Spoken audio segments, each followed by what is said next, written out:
কংগ্ৰেছৰ মুখ্যমন্ত্ৰী হলে কাললৈ কলংকত থাকি গলহেঁতেন। মা কামাখ্যা আৰু শ্ৰীমন্ত শংকৰদেৱৰ আশীৰ্বাদত কলংকৰ পৰা বাচি গৈছিলো। গুৰ মাৰি গংগাত পেলোৱাৰ বাবে ৰাহুল গান্ধীক ধন্যবাদ। কংগ্ৰেছত থাকোঁতে কিয় মুখ্যমন্ত্ৰী হ'ব পৰা নাছিল ডক্টৰ হিমন্ত বিশ্ব শৰ্মা? ভূপেন বৰাই খুলি দিয়া পেৰাৰ পৰা মুখ্যমন্ত্ৰী উলিয়ালে পুৰণি পৃষ্ঠা। এপিচিচিৰ প্ৰাক্তন সভাপতি ভূপেন বৰাই কংগ্ৰেছৰ পৰা পদত্যাগ কৰি নিজৰ পদত্যাগৰ কাৰণৰ কথা ক'বলৈ গৈ সোমবাৰে নিশা কৈছিল, হিমন্ত বিশ্ব শৰ্মাই কংগ্ৰেছ এৰা নাছিল, এৰিবলৈ বাধ্যহে কৰা হৈছিল। এইবাৰ এই কথাটোকেই সুদীৰ্ঘ সময়ৰ পাছত ৰোমন্থন কৰি মুখ্যমন্ত্ৰী ডক্টৰ হিমন্ত বিশ্ব শৰ্মাই ক'লে, কংগ্ৰেছৰ 58জন বিধায়কে মুখ্যমন্ত্ৰী হিচাপে বিচাৰিছিল শৰ্মাক। হিমন্ত বিশ্ব শৰ্মাৰ বিৰোধ কৰিছিল মাত্ৰ 12 বিধায়কেহে। সোনিয়া গান্ধীয়েও অম্বুবাচীৰ পাছত শপত ল'বলৈ দিছিল হয়ভৰ, কিন্তু ৰাহুল গান্ধীয়ে আমেৰিকাৰ পৰা ফোন কৰি বন্ধ কৰিছিল এই প্ৰক্ৰিয়া। কংগ্ৰেছত যেতিয়া মল্লিকাৰ্জুন খাৰ্গে আহিছিলে 58জন বিধায়কে মোৰ কাৰণে কৈছিলে, বাকী বহুকেইজন জ্যেষ্ঠ নেতা নিউট্ৰেল আছিলে আৰু 12জনেহে মাত্ৰ কৈছিল মুখ্যমন্ত্ৰী হিমন্ত বিশ্ব শৰ্মা হ'ব নালাগে বা হৈ থকাজনে হওক। তেতিয়া ন্যায়টো দিয়া নহ'ল।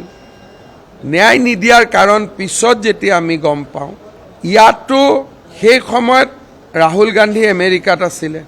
সোনিয়া গান্ধীয়ে মোক ঘৰত মাতি নি যে শপত গ্ৰহণৰ দিন তুমি ঠিক কৰা। যেতিয়া মই কেতিয়াবা লিখিম তেতিয়া ক'ম, তেতিয়া মই মেডামক কৈছিলোঁ, আজিও মই মেডাম শব্দটোৱে কৈছোঁ, যে অম্বুবাচীৰ পিছদিনাখন মই শপত ল'ম, অম্বুবাচী মেলাৰ কেইদিন নলওঁ। তাৰ পৰা কংগ্ৰেছত সিদ্ধান্ত ঘূৰিছিলে, কাৰণ আমেৰিকাৰ পৰা ৰাহুল গান্ধীয়ে ফোন কৰিছিলে। একে সময়তে মুখ্যমন্ত্ৰী ডক্টৰ হিমন্ত বিশ্ব শৰ্মাই কৈ পেলালে হিমন্ত বিশ্ব শৰ্মাই কংগ্ৰেছৰ পৰা পদত্যাগৰ আঁৰৰ কথা। সেই সময়ত অসমৰ ৰাজনীতিত মুখ্যমন্ত্ৰীৰ পিতৃ তৰুণ গগৈয়ে আত্মপ্ৰকাশ ঘটাব বিচৰা গৌৰৱ গগৈৰ সভালৈ যোৱা নাছিল তেতিয়াৰ কেবিনেট মন্ত্ৰী হিমন্ত বিশ্ব শৰ্মা। প্ৰয়াত মুখ্যমন্ত্ৰী তৰুণ গগৈ হিমন্ত বিশ্ব শৰ্মাই হেনো কৈছিল, ছাৰ আপোনাৰ ল'ৰাৰ মিটিঙলৈ মই যাব নোৱাৰিম। আমাক কেবিনেট মন্ত্ৰীসকলক গৌৰৱ গগৈৰ মিটিঙত যাব নিৰ্দেশ দিয়া হৈছিল। আপোনালোকে মই কিয় ৰিজাইন দিলোঁ আপোনালোকে নাজানে। মই কৈছিলোঁ মই গৌৰৱ গগৈৰ মিটিঙত নাযাওঁ। অসমৰ কেবিনেট মন্ত্ৰীৰ এটা মৰ্যাদা আছে, মোৰ মিটিঙত গৌৰৱ গগৈ আহিব পাৰিব, মই গৌৰৱ গগৈৰ মিটিঙত নাযাওঁ। মই মুখত তৰুণ গগৈক কৈছিলোঁ যে ছাৰ মই এইটো কাম কৰিব নোৱাৰোঁ, আপোনাৰ মিটিঙত যিমান যাব লাগে দিনে ৰাতিয়ে কাম কৰিম, কিন্তু আপোনাৰ ল'ৰাৰ মিটিঙত মই নাযাওঁ, কাৰণ মই সাংবিধানিক পদত আছোঁ। বাকী মন্ত্ৰীবিলাকে যোৱা অভ্যাস কৰিলে, তাৰ পিছতেই গণ্ডগোল হ'ল। পিছে মুখ্যমন্ত্ৰী অনুতপ্ত নহয় কংগ্ৰেছত মুখ্যমন্ত্ৰী হ'ব নোৱাৰাৰ কথাক লৈ, বৰঞ্চ মুখ্যমন্ত্ৰীয়ে ক'লে কাললৈ কলংক চপোৱাৰ পৰা হেনো ৰক্ষাহে পৰিল। কংগ্ৰেছৰ মুখ্যমন্ত্ৰী হ'লে মোৰ কাললৈ এটা কলংক থাকি গ'লহেঁতেন আৰু এনেকৈ সনাতন আৰু অসমীয়াৰ কাৰণে কাম কৰিব নোৱাৰিলোহেঁতেন। সেইকাৰণে কেতিয়াবা মানুহে যে কয় গৌৰ মাৰিলে গংগাত পৰে, এইটো মই ধন্যবাদ জনাওঁ ৰাহুল গান্ধীক, যে সেই সময়ত তেখেতে মোক মুখ্যমন্ত্ৰী নাপাতিলে, যাৰ কাৰণে মই আজি চীনা টানি বুকুত ডাঠ কৰি সনাতন আৰু অসমৰ বাবে কাম কৰিব পাৰিছোঁ। তেতিয়া অলপ ৰিগ্ৰেট দুখ থাকিব পাৰে, কিন্তু আজি মই ভাবোঁ যে ভগৱানে মানুহক সঠিক ৰাস্তাত লৈ যায়। ইফালে ভূপেন বৰাই এই পেৰাটোৰ সমানে সমানে গৌৰৱ গগৈৰ পাকিস্তান লিংকৰ কথায়ো তেওঁ সিদ্ধান্ত ল'বলৈ বাধ্য কৰা বুলি পদত্যাগ পত্ৰত উল্লেখ কৰা প্ৰসংগৰে মন্ত্ৰী পীযুষ হাজৰিকাই মঙলবাৰে আক্ৰমণৰ লক্ষ্য কৰি ল'লে গৌৰৱ গগৈক।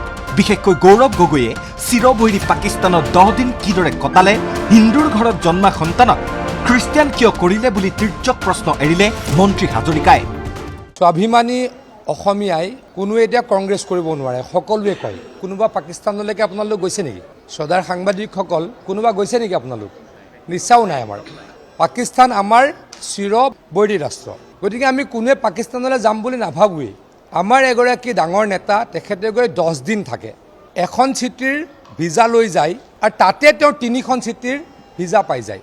এতিয়া কিমান ডাঙৰ লিংক তেখেতৰ থাকিব লাগিব পাকিস্তানৰ লগত আমাক তেনেকৈ কোনোবাই ৰঙা দলিচা পাৰি দিব নেকি কোনোবা মানুহ খ্ৰীষ্টিয়ান হৈ জন্ম লৈছে কোনোবা মানুহ মুছলমান হৈ জন্ম লৈছে তাত আমাৰ ক'ব লগা নাই কিন্তু হিন্দু হৈ জন্ম ল'ব আৰু খ্ৰীষ্টিয়ানিটিলৈকে কনভাৰ্জন কৰিলে আমাৰ ক'ব লগা আছে গৌৰৱ গগৈ ডাঙৰীয়াৰ ল'ৰা ছোৱালী মই ভাবোঁ যে হিন্দু হৈ জন্ম লৈছিলে আমি বাপেকৰ ধৰ্মই পাই বুলি ভাবোঁ কিন্তু তেওঁলোক দুয়োগৰাকী কি হ'ল খ্ৰীষ্টিয়ান হ'ল মুঠৰ ওপৰত ভূপেন বৰাৰ পত্ৰ বোমাৰ পাছত কংগ্ৰেছৰ অতীত আৰু বৰ্তমানক লৈ মুখ্যমন্ত্ৰীৰ সমানে সমানে সৰব এতিয়া পীযুষ হাজৰিকাকে ধৰি বিজেপিৰ আন আন নেতাসকলো ভিডিঅ' জাৰ্নেলিষ্ট পংকজ বৰা দীপাংকৰ আৰু কিশোৰৰ সৈতে ৰাজু বৰাৰ ৰিপৰ্ট ND24।